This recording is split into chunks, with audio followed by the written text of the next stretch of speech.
Detective Rick Johnson had been patrolling the streets of Oakwood Heights for 15 years.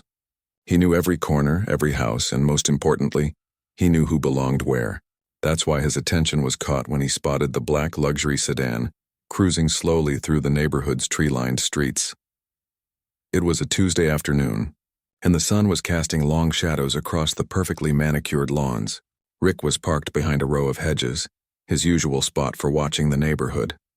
The car that caught his eye was expensive, probably worth more than his annual salary. Behind the wheel sat a black woman, maybe in her 30s, dressed in what looked like professional clothing. Rick's gut told him something wasn't right. In his experience, people who didn't belong in neighborhoods like this usually had one reason for being there. He'd made dozens of arrests over the years by following these hunches, and his superiors always praised him for his sharp instincts. He pulled out from his hiding spot and hit the lights. The sedan immediately pulled over, which surprised him a little. Usually the guilty ones tried to run or at least hesitate. This woman just calmly guided her car to the curb and put it in park. Rick took his time walking up to the driver's side window. He liked to let people sweat a little first. It made them more likely to slip up and say something incriminating. He adjusted his uniform and put on his most serious expression. The woman had already rolled down her window and was sitting with her hands visible on the steering wheel. She looked calm, maybe even a little tired, but not nervous like most people got when they saw police lights. "Good afternoon, officer," she said politely. "Was I speeding?" Rick studied her face carefully. She was well-dressed, wearing a crisp white blouse and what looked like an expensive watch. Her car was spotless inside, no signs of the usual clutter that guilty people tried to hide. "License and registration," Rick said, ignoring her question. "And I need to know what you're doing in this neighborhood." The woman reached slowly for her purse, keeping her movements deliberate and visible. "I'm Dr. Victoria Hayes," she said, handing over her documents. "I was just driving through looking at the area." Rick examined her license carefully. Everything looked legitimate, but these days you could fake anything. The address listed was in a nice part of town, about 20 minutes away. He'd run the plates in a minute, but first he wanted to push a little harder. "Looking at the area for what?" he asked, leaning down to get a better look at her. "You thinking about moving here?" Dr. Hayes smiled slightly. "Something like that. I'm starting a new job next week, and I wanted to get familiar with different parts of the city." Rick felt his suspicions growing. In his experience, people who were up to no good always had smooth answers ready, and the way she was so calm, so prepared with her responses, it felt rehearsed. "What kind of job?" he pressed. "And how exactly can you afford a car like this?" For just a moment, Rick saw something flicker in Dr. Hayes' eyes. It might have been annoyance or maybe surprise, but she kept her voice steady and professional. "I work in law enforcement," she said simply. "I've been with the federal government for several years." Rick almost laughed out loud. "Federal government?" Right. He'd heard that story before from drug dealers who thought they were clever. Everyone claimed to work for the government when they got caught. "Sure you do," Rick muttered, walking back to his patrol car to run her information. "Stay right there, ma'am. Don't move." He called in her license plate and personal information, expecting to find warrants or at least some kind of criminal history. But the computer came back clean. No outstanding tickets, no criminal record, not even a parking violation. Her license was current and valid. Rick stared at the screen, frustrated. His instincts were usually right about these things. Maybe she was just better at covering her tracks than most criminals. He walked back to her car, taking his time. Dr. Hayes was still sitting exactly where he'd left her, hands on the steering wheel, looking straight ahead. She didn't seem worried or impatient, which bothered Rick even more. "Your record's clean," Rick admitted grudgingly, "but I still need to verify a few things." "Federal government, you said?" "That's correct. Which agency?" Dr. Hayes hesitated for just a second. "I'd rather not get into specifics while I'm sitting on the side of the road." "I'm sure you understand." Rick's frustration boiled over. She was being evasive, just like he thought. Honest people didn't hesitate to answer simple questions about their jobs. "Actually, ma'am, I don't understand," Rick said, his voice getting harder. "See, I've been doing this job for a long time, and I know when something doesn't add up. You're driving an expensive car through a neighborhood where you don't live, claiming to work for the federal government but won't say which agency. That raises red flags for me." Dr. Hayes turned to look at him directly for the first time. Her expression was still calm, but Rick could see something steel-like behind her eyes. Officer Johnson, she said, reading his nameplate. I've been completely cooperative. I've provided all the documentation you requested. My record is clean, as you've verified. Is there a specific law you believe I've broken? Rick felt heat rising in his chest. She was trying to turn this around on him, make him look like the bad guy. It was a classic move that criminals used when they got cornered. Ma'am, I'm conducting a legitimate investigation, Rick said, his voice rising slightly. I have every right to ask questions when I observe suspicious behavior. Suspicious behavior? Dr. Hayes repeated quietly. Such as? Rick gestured toward her car. Expensive vehicle. Someone who doesn't live in this neighborhood driving slowly through residential streets. In my experience, that combination usually means trouble. Dr. Hayes nodded slowly as if she was filing away every word he said. I see. And what kind of trouble do you think I might be causing, Officer Johnson? Rick was getting tired of her questions. She was obviously intelligent, probably educated, which made her more dangerous than the usual suspects he dealt with. Smart criminals were the hardest to catch. Look, lady, I don't know what your game is, Rick said, but I've seen enough to know when someone's up to something. Maybe you're casing houses for break-ins. Maybe you're dealing drugs to rich kids, maybe something else entirely. But my job is to protect this community, and I take that seriously. For the first time since the stop began, Dr. Hayes showed real emotion. Her jaw tightened slightly, and when she spoke, her voice was carefully controlled. Officer Johnson, I want to be very clear about something. I am a law-abiding citizen.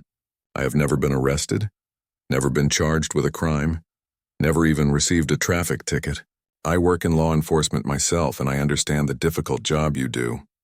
But what's happening here isn't about protecting the community. This is about assumptions you've made based on what I look like and what you think I should or shouldn't be doing in this neighborhood. Rick felt his face getting hot. She was trying to make this about race like they always did when they got caught. He'd heard it 1,000 times before. Ma'am, this has nothing to do with what you look like, Rick said firmly. This is about behavior that doesn't add up. Dr. Hayes stared at him for a long moment, then slowly reached for her purse again. Officer Johnson, here's my business card. And here's my federal ID. I think we both know what this is really about. Rick looked at the credentials she handed him. They looked official, but he'd seen plenty of fake IDs in his time. What really bothered him was the look in her eyes. It wasn't fear or anger or even frustration. It was something else entirely. Something that made him distinctly uncomfortable. It looked like disappointment. Rick Johnson couldn't stop thinking about the traffic stop from Tuesday.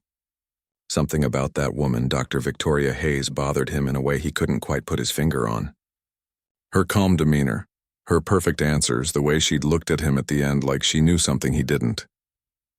It all felt wrong. By Saturday morning, Rick found himself at his usual coffee spot downtown, city grind trying to shake off the nagging feeling. He'd run her name through every database he could access during the week, but everything came back clean. Too clean, if you asked him.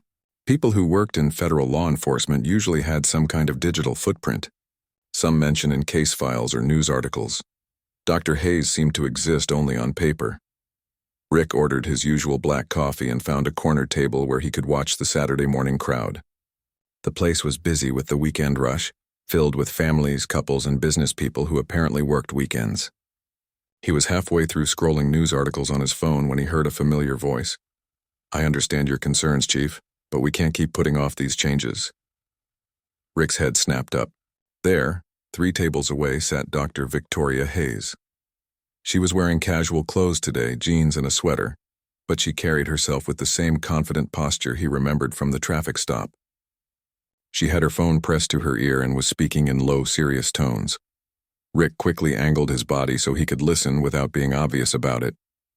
His police training had taught him to pick up conversations even in noisy environments.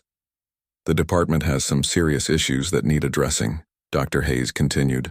I've reviewed the files you sent me, and there are patterns of behavior that can't continue. Rick's pulse quickened. Files? Patterns of behavior? This sounded like exactly the kind of language criminals used when they were planning something against law enforcement. No, I think we need to move quickly, Dr. Hayes was saying. The longer we wait, the more entrenched these problems become. Some of these officers have been operating the same way for years. Rick felt his jaw clench. She was definitely talking about police officers and not in a good way. His suspicions from Tuesday came flooding back. Maybe she wasn't just some random criminal. Maybe she was part of something bigger, some kind of organized effort against local police. Dr. Hayes paused, listening to whoever was on the other end of the call. Rick strained to catch every word. "I know it won't be popular with everyone," she said. "Change never is. But we have to think about the community we serve. Too many people have lost trust in the system, and frankly, I can understand why." Rick's hands tightened around his coffee cup. Lost trust in the system? He'd spent 15 years building relationships in this community, keeping people safe, putting bad guys behind bars. Who was this woman to judge how he and his colleagues did their jobs? "The training programs are just the beginning," Dr. Hayes continued. "We also need to look at individual performance records. Some of these patterns I'm seeing, well, let's just say there are going to be some difficult conversations." Rick had heard enough. He pulled out his own phone and pretended to make a call while keeping his voice low. "Tony, it's Rick. I need you to meet me downtown. I think we might have a problem." Tony Rodriguez had been Rick's partner for 3 years. He was young, maybe too idealistic sometimes, but he was loyal and he followed orders. More importantly, he trusted Rick's instincts about potential threats. 20 minutes later, Tony slid into the seat across from Rick's table. Dr. Hayes was still there, though she'd finished her phone call and was now working on a laptop. "What's going on?" Tony asked, keeping his voice low. Rick filled him in quickly about the traffic stop from Tuesday and what he'd overheard this morning. Tony's expression grew more concerned as Rick talked. "So you think she's what exactly?" Tony asked. "Some kind of activist planning something against the department?" "I don't know yet," Rick admitted. "But listen to this." As if on cue, Dr. Hayes' phone rang again. She answered quickly and began speaking in the same serious tone as before. "Yes, I'll be there Monday morning for the final briefing," she said. "I want to make sure we're all on the same page before I start making changes." She paused, listening. "I know some of them won't like it," she continued. 15 years is a long time to build up bad habits. But that's exactly why we can't wait any longer." Rick and Tony exchanged glances. 15 years. That was exactly how long Rick had been with the department. "The community deserves better," Dr. Hayes was saying. "They deserve officers who treat everyone with respect, regardless of what they look like or where they come from." Rick felt heat rising in his chest again. There she went with the race card, just like during the traffic stop. "No, I think we should start with the worst cases first," Dr. Hayes said. "Make an example that shows we're serious about change. Some of these officers, well, frankly, they shouldn't be wearing a badge." That was the last straw. Rick had heard enough. He gestured for Tony to follow him, and they quietly left the coffee shop. Once they were outside, Rick's frustration exploded. "Did you hear that?" Rick demanded. "She's planning something against cops, and she specifically mentioned 15 years. "That's not a coincidence, Tony." Tony looked uncertain. "I don't know, Rick. Maybe she really does work in federal law enforcement, like she told you. Maybe she's working on some kind of oversight investigation." Rick shook his head firmly. "Federal agents don't operate like this. They don't sit in public coffee shops talking about taking down local officers. This is something else." They got into Rick's patrol car and drove back toward the coffee shop. Rick parked across the street where they could watch Dr. Hayes without being seen. "What's the plan?" Tony asked. "We follow her," Rick said simply. "See where she goes, who she talks to. If she's planning something against the department, we need to know about it." Tony shifted uncomfortably in his seat. "Rick, are you sure about this? If she really is federal law enforcement, following her could get us in serious trouble." "If she's really federal law enforcement, then she won't mind being observed by local officers," Rick replied. "But my gut tells me there's more to this story." They watched Dr. Hayes for another hour. She finished her work on the laptop, made 2 more phone calls that they couldn't overhear from their distance, and finally packed up to leave. Rick started the engine as she walked to her car. "This feels wrong," Tony muttered as they began following her at a discreet distance. "What feels wrong is letting someone plan attacks against police officers," Rick shot back. "Would you rather wait until she does something and then try to explain to the chief why we didn't act when we had the chance?" Dr. Hayes drove carefully, following all traffic laws. She made stops at a dry cleaner, a grocery store, and a bookstore. Nothing seemed suspicious about any of her activities, which somehow made Rick even more suspicious. "She's being too careful," Rick observed. "Look at how she parks, how she checks her mirrors. That's operational awareness training. Or maybe she's just a careful driver," Tony suggested. Rick ignored him. They followed Dr. Hayes to an upscale apartment complex across town. She parked in a designated spot and walked to a specific unit, using her own key to enter. "Run the address," Rick told Tony. Tony reluctantly used his computer to check the apartment complex records. "It's registered to Victoria Hayes," he reported. "Lease started 6 months ago." Rick felt a small stab of doubt. If she was planning something criminal, why would she use her real name on a lease? But he pushed the thought aside. Smart criminals always had good cover stories. They watched the apartment building for another 2 hours, but Dr. Hayes didn't come back out. Finally, Tony spoke up. "Rick, I think we should call this off. We've been following a citizen around all day based on a conversation you overheard in a coffee shop. If this gets back to the captain..." Rick turned to look at his partner. "Tony, in 3 years have my instincts ever been wrong about something like this?" Tony was quiet for a moment. "No," he admitted. "But this feels different." "Different how?" "I can't explain it. Something about this whole situation doesn't add up. Not in the way you think, but in a different way." Rick studied Tony's face. His partner looked genuinely troubled, which was unusual. Tony was normally up for anything, especially when it came to protecting their fellow officers. "Look," Rick said finally. "Give me until Monday. If nothing happens by then, I'll drop it. But I have a feeling that whatever she's planning, it's going to happen soon." Tony nodded reluctantly. "Monday, but Rick, promise me something." "What?" "Promise me that if this turns out to be something other than what you think it is, you'll be able to accept that."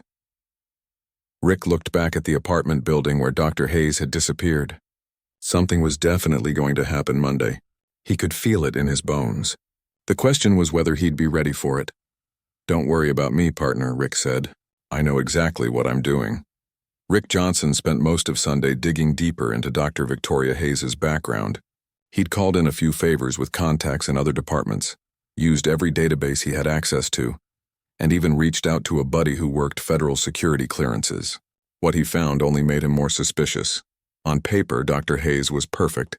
Too perfect. She had a PhD in criminal justice from Georgetown University, summa cum laude. Before that, a bachelor's degree in political science from Howard University, where she'd graduated valedictorian. Her work history showed 8 years with the FBI, starting as a field agent and working her way up to supervisory roles in their public corruption unit. Rick stared at the computer screen in his home office, shaking his head. Nobody had a resume this clean. In his experience, people who looked this good on paper were usually hiding something big. Georgetown, Howard University, FBI supervision, he muttered to himself. Right, and I'm the president. He printed out everything he could find and spread it across his kitchen table. Letters of commendation from FBI directors, citations for exceptional service, even a newspaper article about her work on a major corruption case in Chicago. It all looked legitimate, but that's what made it so suspicious. Rick's phone buzzed with a text from Tony. "Still think we should talk to the captain about this." Rick ignored the message. Captain Williams was old school, but he was also a by-the-book guy who wouldn't appreciate Rick's unofficial investigation. Better to have solid proof before bringing anyone else into it. He called his contact at the federal building, a guy named Dave who worked security clearances. "Rick? It's Sunday, man. This better be important. Dave, I need you to verify someone's federal employment for me. Victoria Hayes claims to work for the Bureau." There was a pause. "Rick, you know I can't just hand out information about federal employees. I'm not asking for classified stuff. Just confirm whether she really works where she says she works." Dave sighed. "Give me the details." Rick read off everything he had on Dr. Hayes. Dave was quiet for several minutes, and Rick could hear computer keys clicking in the background. "Okay," Dave said finally. "Here's what I can tell you. The person you're describing has the appropriate clearances for the position you mentioned. Everything checks out on my end." Rick felt his stomach drop. "You're sure?" "Rick, I've been doing this for 12 years. When someone's credentials are fake, there are always inconsistencies in the system. This person's file is solid." After Dave hung up, Rick stared at the papers scattered across his table. If Dr. Hayes really was FBI, then what had he overheard in the coffee shop? Federal agents didn't usually get involved in local police matters unless something serious was going on. Unless she wasn't investigating random police corruption. Unless she was investigating him specifically. Rick thought back to the traffic stop, remembering how calm she'd been, how she'd looked at him at the end with that disappointed expression. Had she been evaluating him somehow? Testing him? His phone rang, interrupting his thoughts. It was Tony. "Rick, we need to talk. In person." 20 minutes later, Tony was sitting in Rick's living room, looking more uncomfortable than Rick had ever seen him. "I did some checking of my own," Tony said without preamble. "About Dr. Hayes, and I think we made a mistake following her yesterday." Rick leaned forward. "What kind of mistake?" Tony pulled out his own folder of papers. "I called my cousin Miguel. He works for the mayor's office. I asked him if there was any kind of federal investigation going on that we should know about." "What did he say?" "He said there's no federal investigation, but there is something else." Tony opened his folder and pulled out an official-looking document. Rick recognized the city letterhead immediately.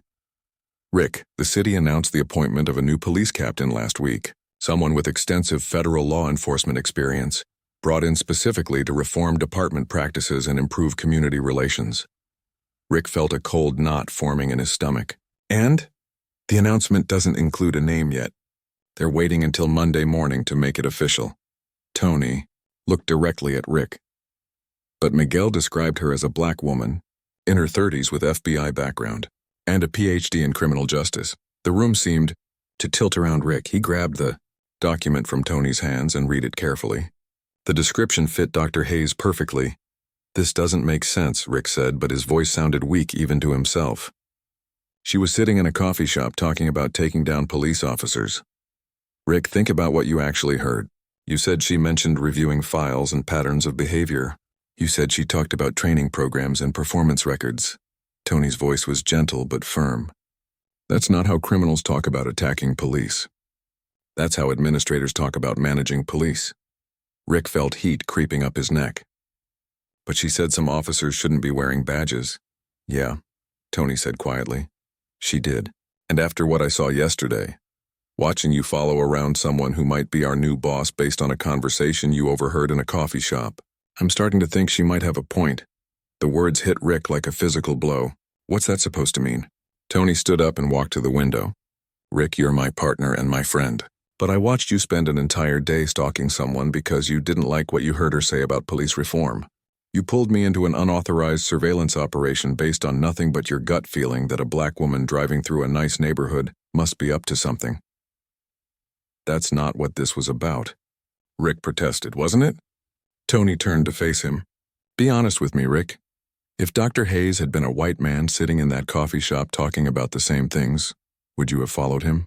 Rick opened his mouth to answer, then closed it again. The question hung in the air between them like a challenge. "I've been thinking about all the traffic stops we've made together," Tony continued. "All the suspicious behavior you've spotted. And I'm starting to see a pattern that I don't like." "Tony, you're way out of line here, am I? How many white people have we pulled over for driving expensive cars through nice neighborhoods? How many white people have you questioned about whether they could afford their vehicles?" Rick felt his world starting to crumble around him. Tony had been his loyal partner for 3 years. If he was starting to question Rick's methods, what did that mean? "I protect this community," Rick said firmly. "I've made dozens of good arrests by following my instincts. I know you have.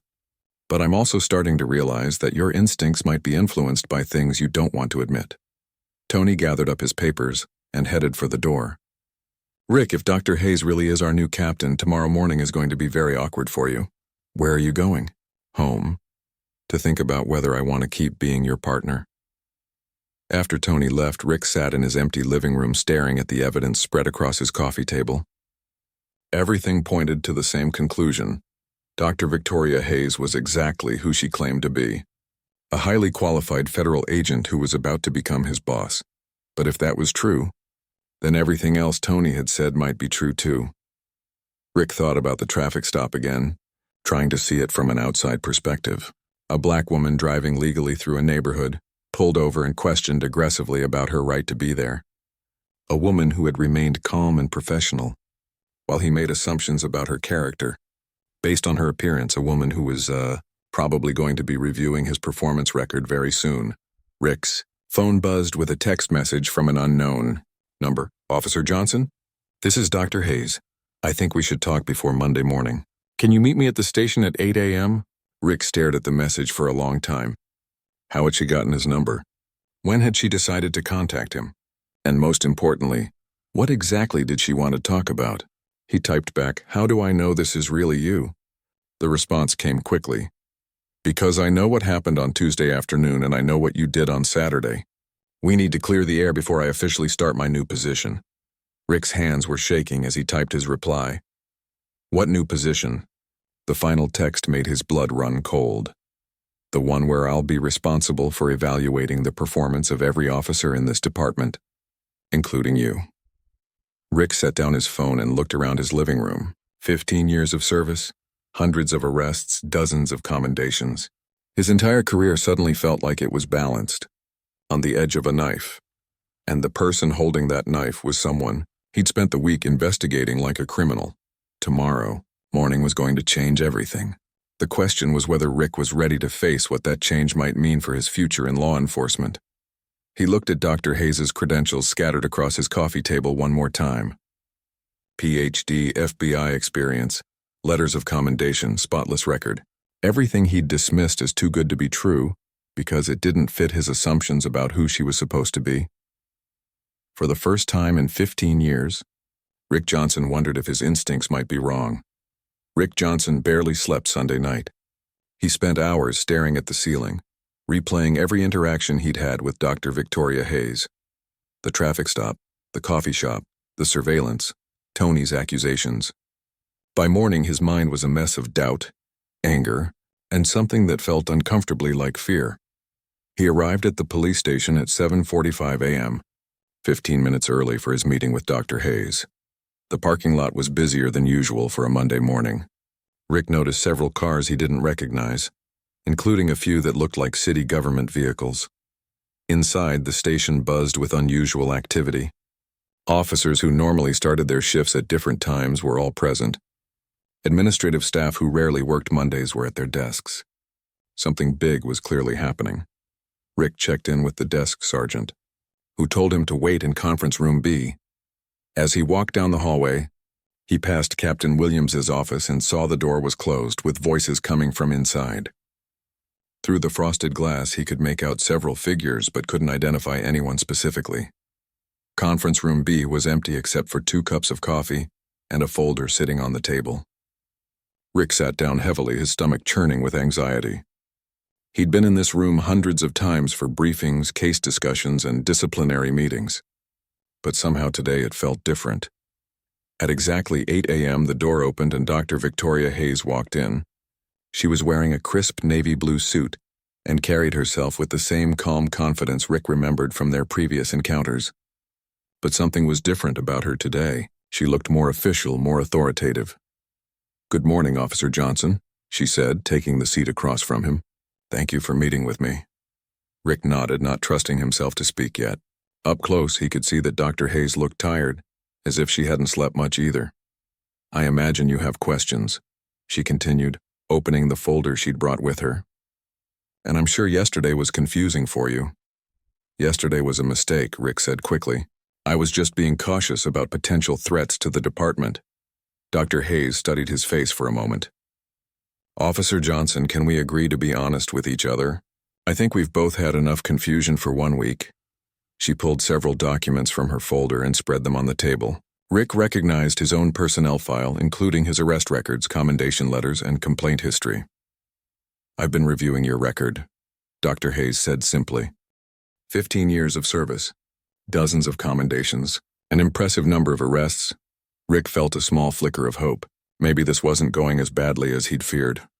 "I also noticed some patterns that concern me," she continued. "Over the past 5 years, you've made 127 traffic stops. Of those, 89 involved Black or Hispanic drivers.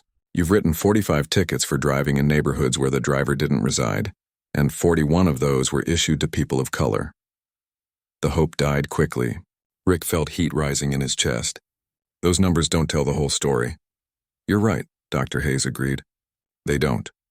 That's why I also looked at your arrest patterns, your use of force reports, and the civilian complaints filed against you." She pulled out more papers. Rick could see his name highlighted throughout the documents. In the past 3 years, you've received 12 formal complaints alleging racial profiling. Your department cleared you on all of them, citing insufficient evidence. But when I look at the patterns alongside your traffic stop data, those complaints were all bogus, Rick interrupted. People play the race card when they get caught breaking the law. It's standard procedure for criminals. Dr. Hayes leaned back in her chair. Officer Johnson, do you remember what you said to me during our traffic stop last Tuesday? Rick's mouth went dry. I was doing my job. You asked me how I could afford my car. You questioned my right to be in that neighborhood. You assumed I was involved in criminal activity despite having no evidence and despite my record coming back completely clean. Her voice remained calm, but Rick could hear steel underneath it. And when I provided you with federal credentials, you dismissed them as fake. I had reasonable suspicion. Based on what? Dr. Hayes cut him off. I was driving legally in a vehicle I owned through a public neighborhood. The only thing that made me suspicious in your mind was my skin color. Rick felt trapped. Everything she was saying was technically accurate, but she was missing the context. She didn't understand what it was like to patrol these streets, to develop instincts about criminal behavior.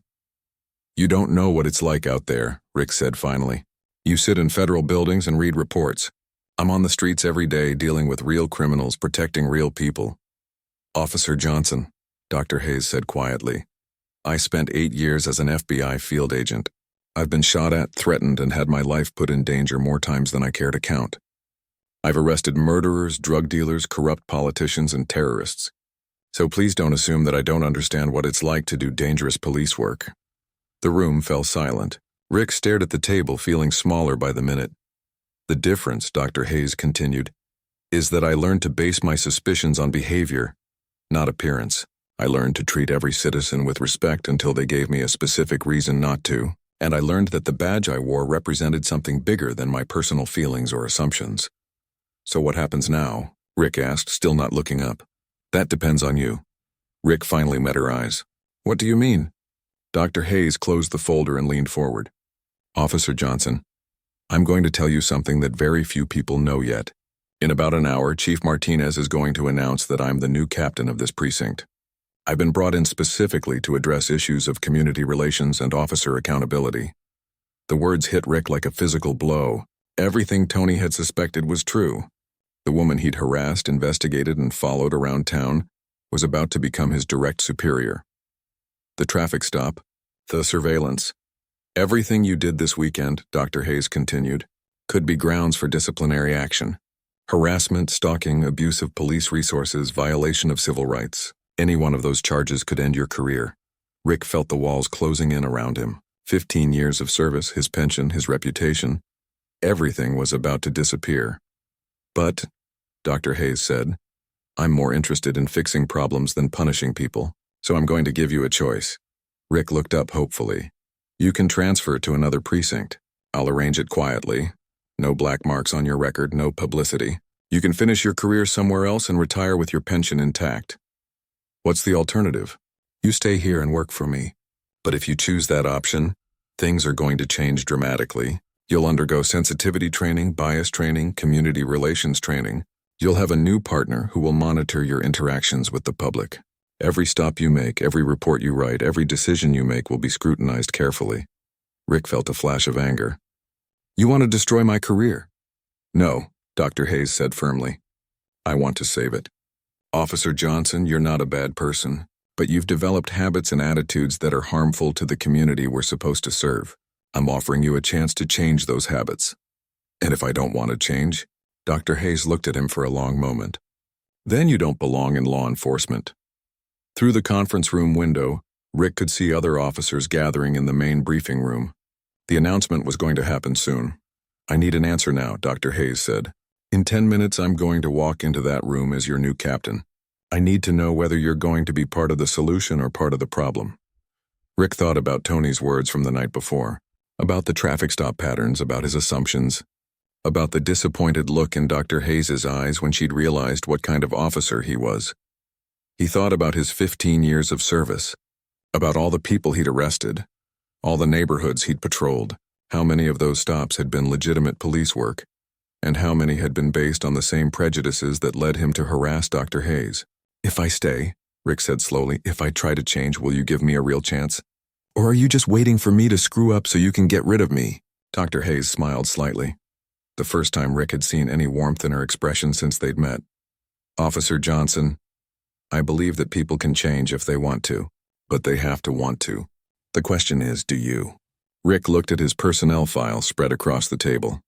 15 years of what he'd thought was good police work, but which someone else saw as a pattern of discrimination and abuse of power. Maybe it was time to find out which one of them was right. I'll stay, Rick said quietly. I'll try to change. Dr. Hayes nodded and gathered up her papers. Good. Then let's go meet your new captain. The briefing room felt different when Rick Johnson walked in behind Dr. Victoria Hayes. Officers who normally chatted and joked before meetings were sitting quietly, sensing that something important was about to happen. Chief Martinez stood at the front of the room looking unusually serious. Rick took a seat near the back, avoiding eye contact with his colleagues.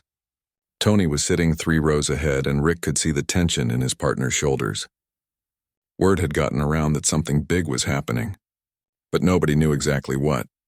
Ladies and gentlemen, Chief Martinez began, I want to introduce you to your new captain. Dr. Victoria Hayes comes to us from 8 years of distinguished service with the FBI, where she specialized in public corruption and civil rights cases. She has a PhD in criminal justice and has been brought in specifically to help us strengthen our relationship with the community. Rick watched as Dr. Hayes stepped to the front of the room. She looked completely at ease, confident but not arrogant. Several officers shifted in their seats, clearly surprised by the appointment. Thank you, Chief Martinez, Dr. Hayes said, her voice carrying easily through the room. I know change can be uncomfortable, and I know some of you may be wondering what my appointment means for how this department operates. She paused, making eye contact with officers throughout the room. When her gaze reached Rick, he felt his stomach tighten. I want to be very clear about my priorities, Dr. Hayes continued. First, we're going to focus on community policing. That means building relationships with the people we serve, not just responding to problems after they occur. Second, we're going to ensure that every citizen is treated with dignity and respect, regardless of their race, economic status, or neighborhood. Rick could hear murmurs from some of the other officers. Not everyone was happy with what they were hearing. Third, Dr. Hayes said, her voice becoming slightly harder, we're going to address patterns of behavior that damage public trust. I've spent the past week reviewing files and statistics, and I've identified several areas where we need immediate improvement. Officer Mike Brennan, a 15-year veteran like Rick, raised his hand. Captain, are you saying there are problems with how we do our jobs? Dr. Hayes looked directly at him. Officer Brennan, I'm saying that data doesn't lie.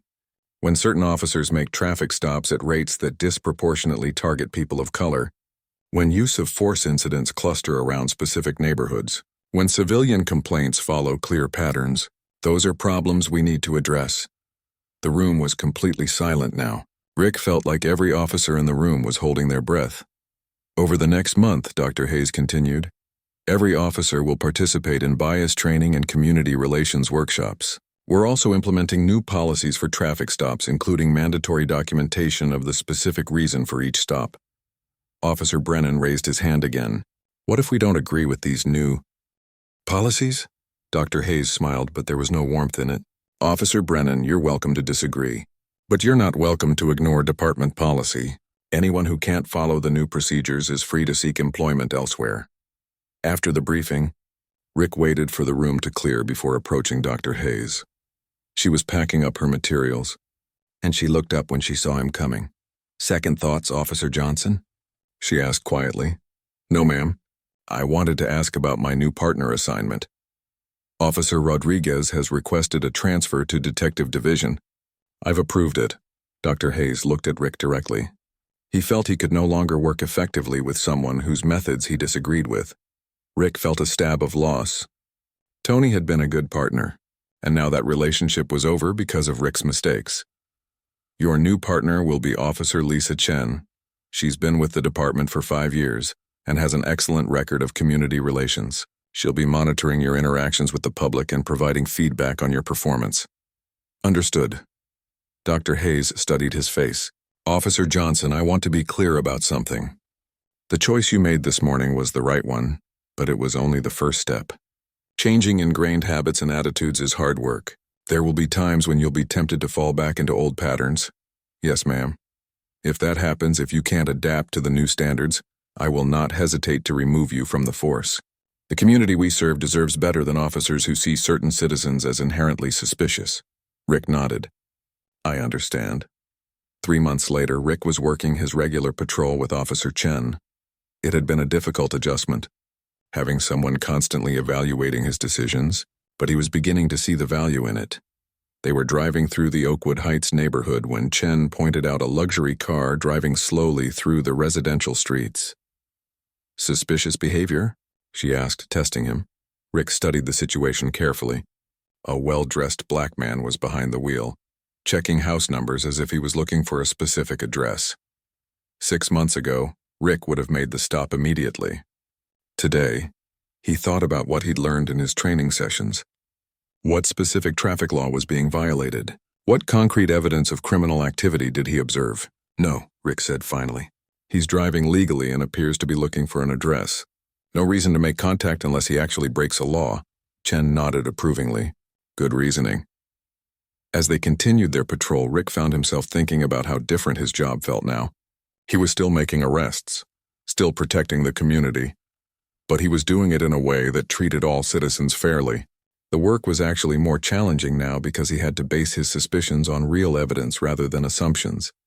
At the end of their shift, Chen gave him her daily evaluation. You're making progress, she said. 3 months ago, you would have stopped that driver without hesitation. Today, you made the right choice. Rick felt a small sense of pride, something he hadn't experienced in months. Thanks, it's getting easier to think differently about these situations. That's the point. Pretty soon, treating everyone fairly will become as automatic as your old habits used to be. Later that evening, Rick ran into Tony at the grocery store. His former partner looked good, happier than Rick had seen him in a long time. How's Detective Division treating you? Rick asked. Really well. I like the investigative work. Tony paused. How are things going with Captain Hayes? Better than I expected.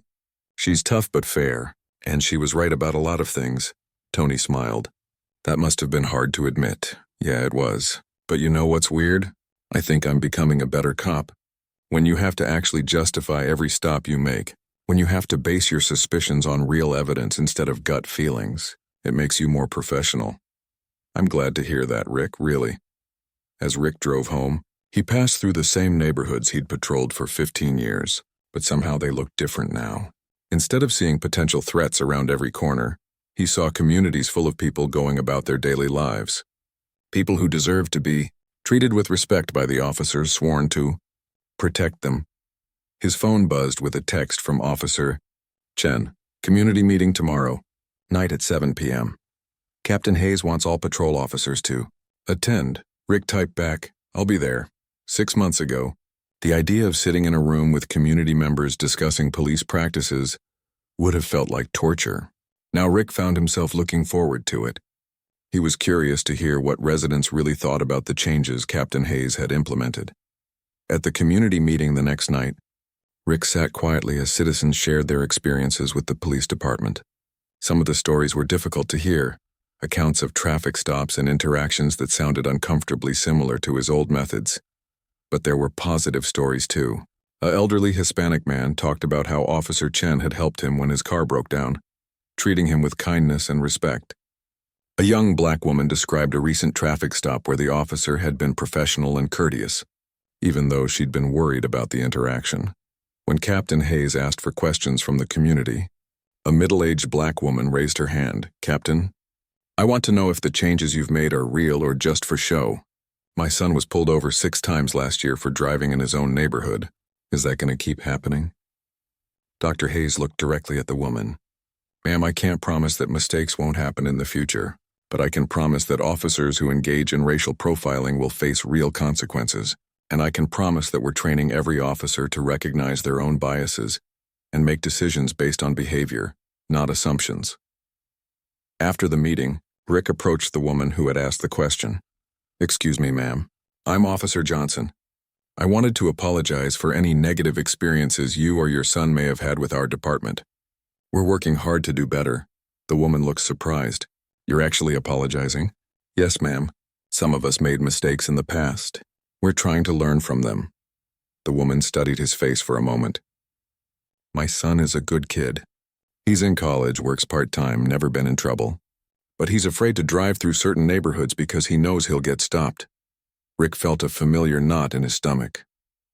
That's not right. And I want you to know that if any officer in this department treats your son unfairly, Captain Hayes wants to hear about it. As Rick walked back to his car, he realized that the conversation had been difficult but necessary. For the first time in his career, he was seeing the job from the community's perspective, and what he saw made him more determined to be part of the solution. Captain Hayes was standing by her car in the parking lot, apparently waiting for him. How did that feel? She asked. Hard, Rick admitted. But important. Change always feels hard at first, but I want you to know that your progress over the past few months has been significant. Officer Chen tells me you're becoming one of the most thoughtful patrol officers she's worked with. Rick felt that unfamiliar sense of pride again. Thank you, Captain. And Captain? Yes? I owe you an apology. For the traffic stop, for following you around, for all of it. You were trying to help this department and I treated you like a criminal. Captain Hayes nodded. Apology accepted, Officer Johnson. But the real test isn't whether you can apologize for past mistakes. It's whether you can continue making better choices going forward.